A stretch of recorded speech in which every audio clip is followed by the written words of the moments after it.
Imagine being the most powerful man in the land, yet feeling powerless in front of a single conversation.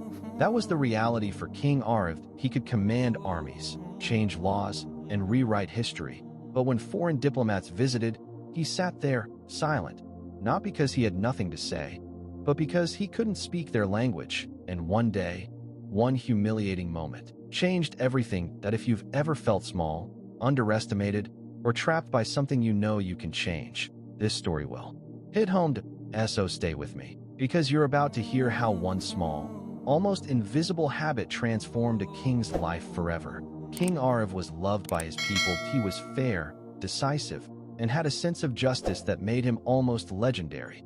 But there was a secret shame he carried, one that no crown could hide. Whenever foreign envoys arrived at his court, his ministers would handle the talking. Arv would sit there, nodding politely, hiding behind a practiced royal smile. Inside, his heart would pound, his palms would sweat, and a single thought burned in his mind.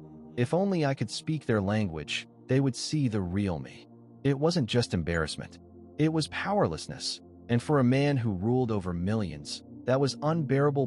One winter evening, a British envoy visited with a trade proposal that it was an opportunity that could change the kingdom's future. The envoy looked directly at Arv, waiting for a reply. Arv opened his mouth, and nothing came out. Not because he didn't have the words, but because he didn't know them in English. The envoy's smirk was subtle, but Arv felt it like a dagger. The meeting ended, the deal was lost, and the story spread through the palace like wildfire. The king who could conquer armies couldn't conquer a conversation. That night, alone in his study, Arv looked in the mirror. This will never happen again. The next morning, he called his most trusted advisor. I want the best English tutor in the land, but no one must know.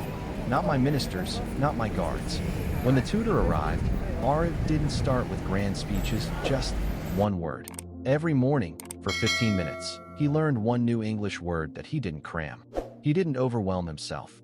Just one small, daily victory. At first, it felt pointless. But after a week, he could greet guests in English. After a month, he could ask simple questions. And after 6 months, he could hold conversations without a translator. Fate tested him sooner than expected. The same British envoy returned, expecting another easy negotiation. This time, Arv didn't wait for his ministers. He stood up, met the envoy's eyes, and in flawless English said, "Shall we discuss terms directly, or do you still prefer whispers through others?" The envoy's smirk vanished. The room fell silent, and for the first time, Arv felt not just like a king, but like his own master. The negotiation ended in victory for Arv's kingdom.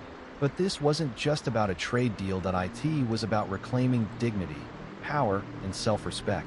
The king's small habit had transformed not only his skill, but his identity, and word spread, not of his weakness, but of his relentless will to improve. When Arv addressed a gathering of foreign leaders months later, he delivered his entire speech in English and French. The hall erupted in applause, and somewhere in the back, that British envoy stood, clapping, knowing he'd been part of the king's turning point, just not in the way he expected. Sometimes, we think change requires massive effort, long hours, or overnight miracles. But Arv's story is proof. It only takes one small habit, done consistently, to change your life. Or if this story inspired you, hit that like button, share it with someone who needs a push, and tell me in the comments, what small habit are you starting today? And of course, subscribe for more stories that just might change the way you see them.